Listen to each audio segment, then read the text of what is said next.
Dear students, let's read the chapter 1 of 6th class social science, the planet Earth, which comes under unit 1, the Earth, our habitat. What we will read in this chapter: universe, the solar system, the celestial bodies, our planet Earth. Now let's get started. The day starts with the sunrise and ends with the sunset. हमारे दिन की शुरुआत सूर्योदय से होती है और सूर्यास्त पे ख़त्म होती है. Then comes the night and we see thousands of twinkling stars in the sky above. फिर उसके बाद रात आती है और हम हजारों की संख्या में चमकते हुए तारे ऊपर आसमान में देखते हैं. The moon is another natural body which is visible in the sky at night. और हमें रात में आकाश में एक और नेचुरल बॉडी, प्राकृतिक बॉडी मून दिखाई देता है, यानी कि चंद्रमा दिखाई देता है. You might have wondered how they rise and set every day and the moon keeps looking different every night.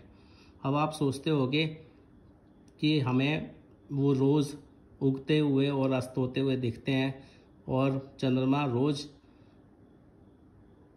अलग अलग दिखाई देता है.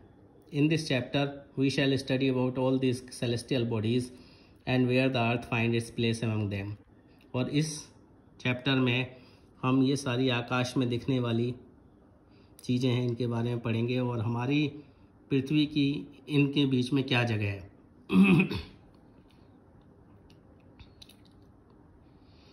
Universe, the whole of space containing all the stars, planets and other forms of matter and energy in it is called the universe. ब्रह्मांड, जो सारा हमें ऊपर स्पेस दिखाई देता है, जिसमें तारे होते हैं, ग्रह होते हैं और जितनी भी सारी चीज़ें होती हैं और एनर्जी, ऊर्जा के स्रोत होते हैं, वो सब मिलके बनता है ब्रह्मांड यानी कि universe. About 14 billion years ago A ट्रेमेंडस explosion called the big bang resulted in the formation of galaxies all racing away from one another. करीब 14 बिलियन साल पहले, यानी कि 140 करोड़ साल पहले, ऊपर एक बहुत बड़ा धमाका हुआ था जिसे हम बिग बैंग बोलते हैं, जिसकी वजह से गैलेक्सीज बनी जो कि एक दूसरे से भागती हुई दिखाई देती हैं. This explain why the universe is still expanding. इससे हमें पता लगता है कि अभी भी ब्रह्मांड का फैलाव हो रहा है. Nuts and bolts. Edwin Hubble, the pioneer of Big Bang theory, made the observation that the universe is continuously expanding and thus the distance has been increasing more and more between cluster of galaxies. Edwin Hubble जो scientist था जिसने कि big bang theory बनाई, उसी ने ये observe किया कि ब्रह्मांड जो है लगातार फैल रहा है और इसलिए जितनी भी सेलेस्टियल बॉडीज़ हैं उनके बीच में डिफरेंस बढ़ता जा रहा है.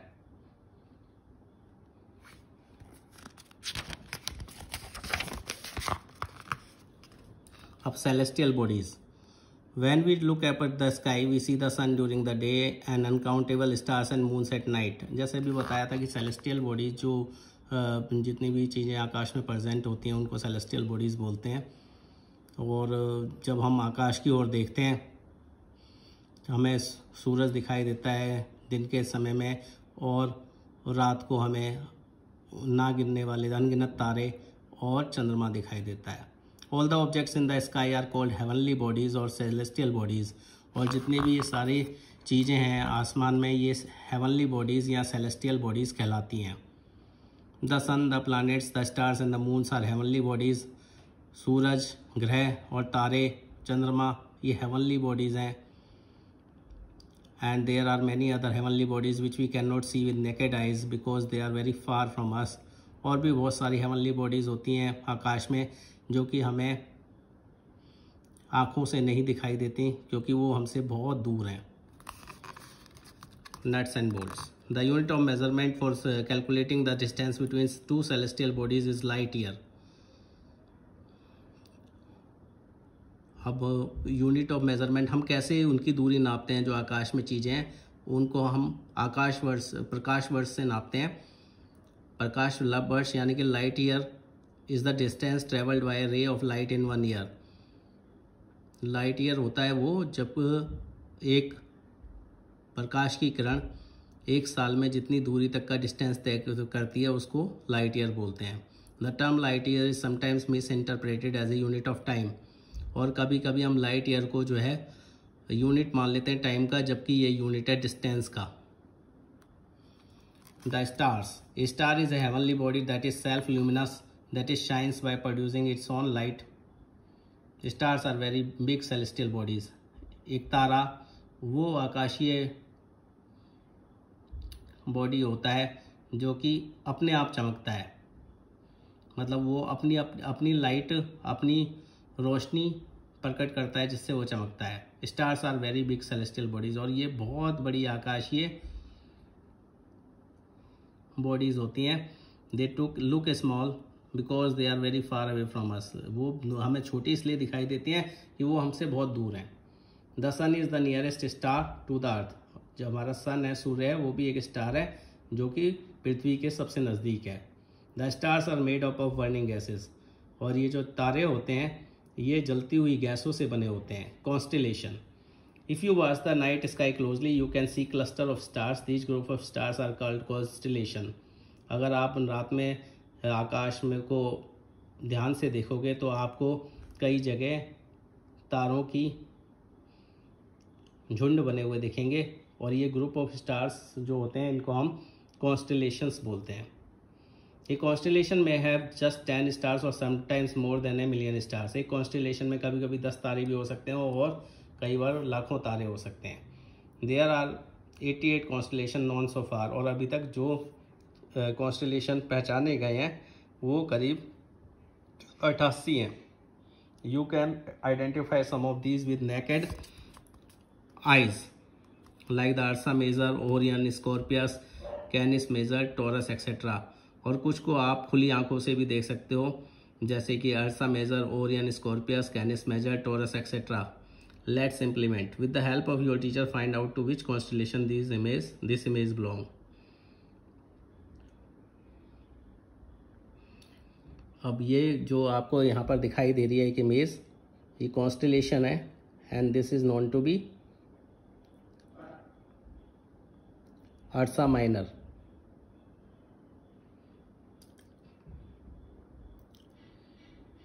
Okay, this is going to be जिसे हम बोलते हैं Ursa major.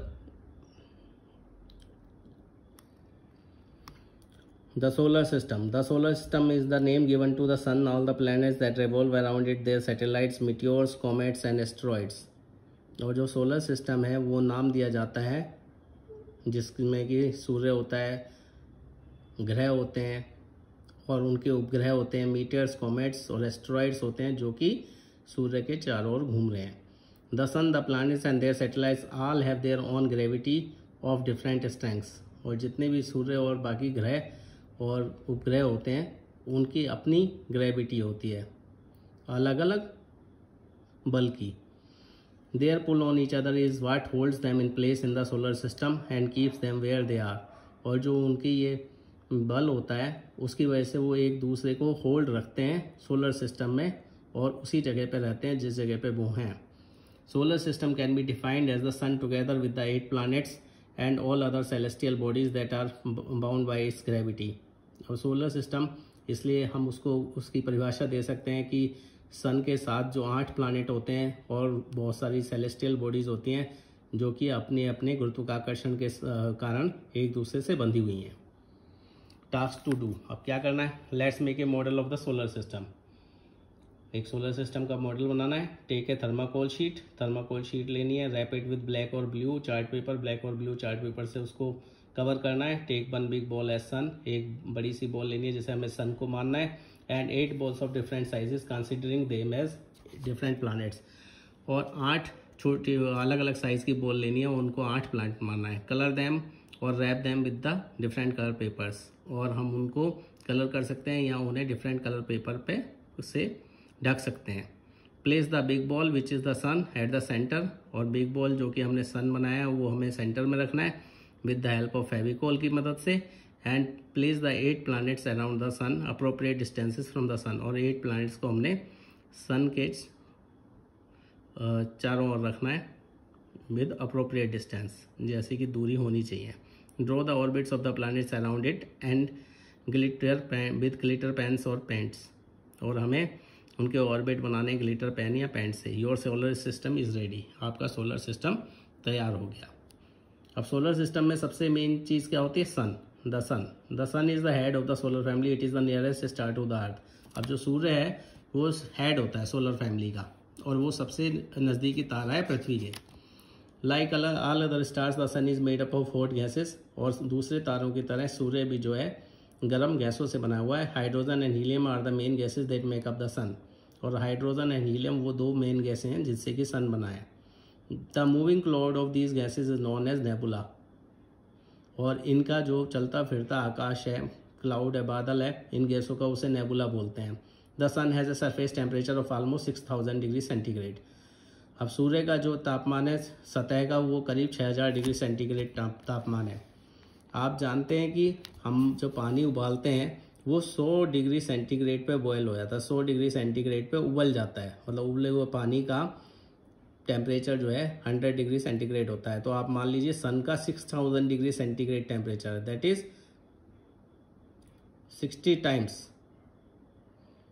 60 times of boiling water. Boiling water का भी ये 60 गुना है। Nuclear fusion is responsible for the sun's energy. Sun's की एनर्जी के सूर्य में जो ऊर्जा होती है उसके लिए न्यूक्लियर फ्यूजन जिम्मेवार होता है। Nuclear fusion is the process in which two light nuclei combine to form a heavy nucleus. Nuclear fusion वो प्रोसेस है जिसमें कि दो छोटी छोटी न्यूक्लाई आपस में जुड़ के एक बड़ा न्यूक्लियस बनाती हैं। The distance of the sun from the earth is about 150 million kilometres, और जो सूर्य का पृथ्वी से दूरी है वो करीब 150 मिलियन किलोमीटर है। The light from the sun which travels at a speed of about 300,000 kilometre per seconds, और सूरज से जो प्रकाश है वो करीब 300,000 किलोमीटर पर सेकेंड की स्पीड से आता है। Takes about 8 minutes to reach us on the earth. इसलिए जो प्रकाश सूर्य से निकलता है वो हमारी पृथ्वी पर तक पहुंचने में उसे 8 मिनट लग जाते हैं, लेकिन वो कंटिन्यूसली प्रकाश निकलता रहता है और हमारे तक पहुंचता रहता है, तो हमें मालूम नहीं चलता। द प्लैनेट्स, ग्रह, all the 8 planets of our solar system Mercury, Venus, Earth, Mars, Jupiter, Saturn, Uranus and Neptune revolve around the sun in fixed path known as orbits. और जितने भी 8 प्लैनेट है सोलर सिस्टम के, Mercury, Venus, Earth, Mars, Jupiter, Saturn, Uranus and Neptune, वो सूर्य के चारों ओर घूमते रहते हैं अपने अपने पथ पर। उनके पथ जो हैं फिक्स्ड हैं, यानी कि निश्चित हैं। They also rotate on their own axes, और वो अपनी अपनी धुरी पर भी घूमते रहते हैं। मतलब एक चीज़ होती है रिवॉल्यूशन और एक होती है रोटेशन। रोटेशन जैसे लट्टू घूमता है, तो वो लट्टू जो है कील पे घूमता रहता है ना अपनी धुरी पे, तो उसे हम बोलते हैं रोटेशन, कि वो अपने एक ही जगह पे अपने आप घूम रहा है। और रिवॉल्यूशन होता है कि जो एक घेरे में घूमते हैं, जैसे सन के अराउंड रिवॉल्व करते हैं, that is revolution. All the planets are spherical in shape and vary in size and composition. सारे जो भी प्लैनेट्स हैं वो गोलाकार हैं, स्फेरिकल हैं, और उनके अलग अलग साइज और कंपोजिशन है। Planets do not have their own light. Planets की अपनी कोई रोशनी नहीं है। They reflect the light that they receive from the sun, और वो उस रोशनी को प्रकाशित करते हैं जो कि उन्हें सूर्य से मिली है। It is important to know that Pluto has been removed from the list of our planets and recategorised as a dwarf planet. आपको पता होगा पहले हम 9 ग्रह बोलते थे, जिसमें प्लूटो भी एक ग्रह था, लेकिन अब उसको हटा दिया गया है प्लैनेट की लिस्ट से, और उसको एक क्षुद्र ग्रह ड्वार्फ प्लैनेट का नाम दे दिया है। क्योंकि प्लूटो को क्यों हटाया गया लिस्ट से? प्लूटो को इसलिए हटाया गया लिस्ट से क्योंकि प्लूटो जैसे और भी प्लैनेट्स डिस्कवर हुए थे। अगर हम प्लूटो को प्लैनेट्स की कैटेगरी में लेते तो उन सब को भी हमें प्लैनेट्स की कैटेगरी में लेना पड़ता, जबकि वो लोग जो प्लैनेट्स हैं बहुत छोटे छोटे हैं। इसलिए प्लूटो को भी प्लैनेट की लिस्ट से हटा के ड्वार्फ प्लैनेट की लिस्ट में डाल दिया गया, यानी कि क्षुद्र ग्रह की। Mercury, Venus, Earth and Mars are the inner planets. Mercury, Venus, Earth और मार्स जो हैं वो अंदरूनी प्लैनेट्स हैं। सबसे नज़दीक सूर्य के मरकरी होता है, फिर वीनस, फिर अर्थ, फिर Mars. These 4 planets are close to the sun and are made up of rocks। और ये 4 प्लैनेट्स जो हैं सूरज के नज़दीक रहते हैं और चट्टानों से बने हैं। Thus they are also called terrestrial planet, इसलिए इनको टेरेस्ट्रियल प्लानट्स भी कहा जाता है। That is the earth like planets, यानी कि पृथ्वी की तरह के planets. Outer planets Jupiter, Saturn, Uranus, Neptune are the outer planets. Jupiter, Saturn, Uranus and Neptune जो दूर हैं उनको आउटर प्लानट्स बोलते हैं। They are called gas giants as they are made of gases, और वो गैस के जाइंट्स बोले जाते हैं क्योंकि वो गैसेस से बने हैं। अब अपने प्लानट के बारे में पढ़ते हैं। Our planet Earth, the earth is the 5th largest planet and the 3rd nearest to the sun. और पृथ्वी जो है 5वां बड़ा प्लानट है और तीसरा पृथ्वी सूर्य से नज़दीक प्लानट है। It is spherical in shape, ये गोलाकार शेप में है। Slightly flattened at the poles, और थोड़ा सा दबा हुआ है पोल्स की तरफ। And bulging at the equator, और इक्वेटर में फैला हुआ है। This shape is described at geoid, और इस तरह की शेप को हम जियोइड बोलते हैं। Our earth is a unique planet, हमारा पृथ्वी सबसे अलग प्लानट है। Because it is the only planet in the solar system where life known to exist, क्योंकि सोलर सिस्टम में ये अकेला ऐसा ग्रह है जहाँ पर जीवन जाना जाता है। कैन यू से वाई, क्यों तुम कह सकते हो ऐसा? This is because the earth has all the favourable condition required for the existence of life, क्योंकि पृथ्वी पर ऐसी सारी कंडीशंस अवस्थाएं हैं जिनसे कि जिंदगी जन्म ले सके और सर्वाइव कर सके। दे आर क्या क्या है वो? ऑप्टिमम डिस्टेंस फ्रॉम द सन, ये सन से बिल्कुल जितनी दूरी होनी चाहिए उतनी दूरी पर है। An average surface temperature of 14 degree centigrade, और जो सरफेस टेम्परेचर है वो एवरेज उसका 14 डिग्री रहता है। Suitable seasons and weather condition, और यहाँ पर रहने के लिए जो वेदर कंडीशंस हैं और सीज़न है वो सही हैं। Adequate supply availability of liquid water, और यहाँ पर पानी की ज़रूरत भरी मात्रा है। Nuts and bolts, about 71% of the earth surface is covered with water. जैसा कि आप जानते हैं 71% जो अर्थ सरफेस है वो पानी से घिरा हुआ है। Therefore to the astronauts who see the earth from space, इसलिए जो एस्ट्रोनॉट वो आसमान से पृथ्वी को देखते हैं, the earth appears blue in colour, इसलिए पृथ्वी जो है नीले कलर की दिखाई देती है। That is why the earth is also called a blue planet, इसलिए पृथ्वी को ब्लू प्लैनेट भी बोलते हैं। Satellites, in general a satellite is anything that orbit something else as, for example the moon orbits the earth and is a satellite. एक satellite वो होता है जो किसी और चीज़ के चारों तरफ घूम रहा होता है। जैसे मून पृथ्वी के चारों तरफ घूमता है तो मून भी सैटेलाइट है पृथ्वी का। Like the planets the satellites have no light of their own, planets की तरह सैटेलाइट्स की भी अपनी कोई लाइट नहीं होती, और वो भी सूर्य की लाइट को ही रिफ्लेक्ट करते हैं, प्रकाशित करते हैं। And they too reflect the light they receive from the sun. Today man made satellites are being launched into space to study weather condition, develop telecommunication, take photographs and maps large areas of the earth and conducts experiment in space. अब जो है आदमी भी satellite बना के ऊपर आकाश में छोड़ता है, जिससे कि वो वातावरण की कंडीशन और कम्युनिकेशन के बारे में कर सके, फोटोग्राफ्स ले सके और बड़े बड़े मैप बना सके पृथ्वी के, जिससे कि वो एक्सपेरिमेंट कंडक्ट कर सके। The moon is a natural satellite of A planet, और मून जो है नेचुरल सैटेलाइट है पृथ्वी का, पृथ्वी प्लानट का। Jupiter, Saturn, Uranus, Neptune and Mars have many moons, while Mercury and Venus have no moons at all. Jupiter, Saturn, Uranus, Neptune के भी और Mars के भी बहुत सैटेलाइट हैं मून्स जैसे, लेकिन मरकरी और वीनस के कोई सैटेलाइट नहीं है मून जैसे। The earth has only one moon, पृथ्वी का एक ही सैटेलाइट है, एक ही मून है। द अर्थ्स मून, पृथ्वी का जो चंद्रमा है, the earth's moon is the biggest object in the night sky, brightest object. जो पृथ्वी का चंद्रमा है वो हमें सबसे चमकीला दिखाई देता है रात को आकाश में, but has no light of its own, लेकिन उसकी अपनी कोई रोशनी नहीं होती। The diameter of moon is about 1/4 of the earth's diameter, और मून का डायमीटर पृथ्वी के डायमीटर का चौथाई है। But then why does it appear as big as sun, लेकिन ये आकाश में सूर्य के जितना बड़ा क्यों दिखाई देता है? This is because it is closer to us than the sun, क्योंकि ये सूरज से कम दूर है, मतलब हमारे से ज़्यादा, हमारे सूरज के मुकाबले हमारे ज़्यादा पास है। It is situated at A distance of about 3,84,400 kilometres from the अर्थ, और इसकी दूरी जो है 3,84,400 किलोमीटर है पृथ्वी से। The moon surface is Rocky and covered with dust, और मून का सरफेस भी जो है चट्टानों का है और धूल मिट्टी से भरा हुआ है।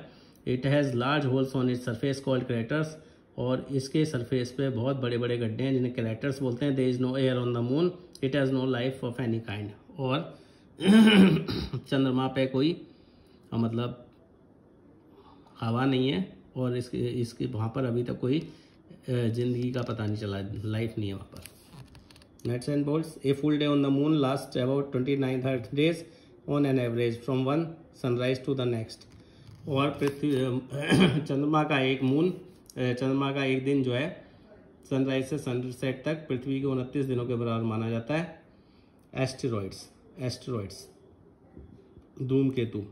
Between the orbits of Mars and Jupiter's के बीच में planets like small bodies revolve around the sun along with the planets. बहुत छोटी छोटी प्लानट टाइप की बॉडीज़ वो सूरज के चारों ओर घूमती हैं प्लानट्स के साथ साथ। उनको दीज आर कॉल्ड एस्ट्रॉइड्स और प्लानेटॉइड्स। इनको एस्ट्रॉइड्स या प्लानेटॉइड्स बोलते हैं। Many believe that these are pieces of some planet which exploded long time back. और बहुत से लोग मानते हैं प्लानट्स के टुकड़े हैं जो कि बहुत टाइम पहले टूट चुके हैं। The largest asteroid is the Ceres, और जो सबसे बड़ा एस्टेरॉयड है वो सीरिस है। Meteors are the smaller pieces of rocky material that burn when they enter the earth's atmosphere from the space. और मीटियोर्स जो छोटे छोटे टुकड़े हैं एटमॉस्फेयर के जो कि पृथ्वी के वातावरण में आते ही जल जाते हैं। They can be seen as bright streaks of light flashing across the sky and hence are known as shooting stars. और आपने रात में देखा होगा कि चमकती हुई चीज़ एकदम गिरती है, जैसे टूटा तारा बोलते हैं बच्चे, तो वो ये मेट्रोइड्स होते हैं, क्योंकि जब वो पृथ्वी के वातावरण में आते हैं तो वो जल जाते हैं, जिससे लाइट निकलती हुई दिखाई देती है आकाश में, और इनको हम शूटिंग स्टार्स भी बोलते हैं। अब meteoroids, many larger fragments of rocks complete the journey to the earth surface without being destroyed. और बहुत से जो बड़े टुकड़े होते हैं वो पृथ्वी तक पहुंच जाते हैं बिना डिस्ट्रॉय हुए, बिना खत्म हुए। इनको मेट्रोइड्स बोलते हैं। These are known as meteoroids. Some recent major meteoroid falls on the earth were in Vladivostok Russia in 1947। और ऐसा ही एक मेट्रोइड जो पृथ्वी पर गिरा था व्लादिवोस्तोक रशिया में 1947 में, वारवेल ब्रिटेन में 1965 में, और नॉर्दर्न आयरलैंड में गिरा था 1999 में। परसीड फ्रांस में गिरा था ये 2011 में। अब कॉमेट्स होते हैं धूमकेतु। Comets are balls of dust and frozen gases held together by ice particles that revolves around the sun in elongated orbits. और कॉमेट्स वो बॉल्स होते हैं डस्ट और फ्रोजन गैसेस के, वो उनको जो जोड़ रखा होता है वो आइस पार्टिकल्स ने जोड़ रखा होता है, जो कि सूरज के चारों ओर घूमते रहते हैं एलोंगेटेड लंबे ऑर्बिट्स में। The ice changes to gas when it comes near the sun. और वो जो गैस आइस है, बर्फ है, वो गैस में बदल जाती है जब ये सूर्य के नज़दीक आते हैं। This vaporised parts form a long tail of gas and fine dust. और ये वाष्पीकृत होके एक लंबी सी पूंछ बनाते हैं गैस की और फाइन डस्ट की। The most famous comet is the Halley comet which appears in the sky every 75 to 76 years. और जो सबसे फेमस धूमकेतु है वो हेलू धूमकेतु है, जो कि आकाश में दिखाई देता है हर 75-76 सालों में। अब एब्स्ट्रैक्ट, अब हमने क्या पढ़ा? The whole of the space containing all the star planets and other forms of matter and energy in its is called universe. The stars are made up of burning gases. The sun is at the center of our solar system, of which the Earth is a member. The Earth is the only planet where life is known to exist. Satellites revolve around the planets and accompany them in their revolution around the sun. Moon is the only satellite of the Earth. Asteroid, meteors, and comets are other celestial bodies in the universe. अब need to know terms. Universe, celestial bodies, spherical.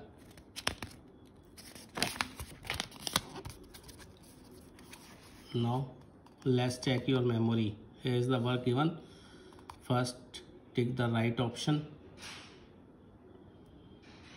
then fill in the blanks, true, false, and distinguish or difference between the following. Answer the following question in brief, that is small questions.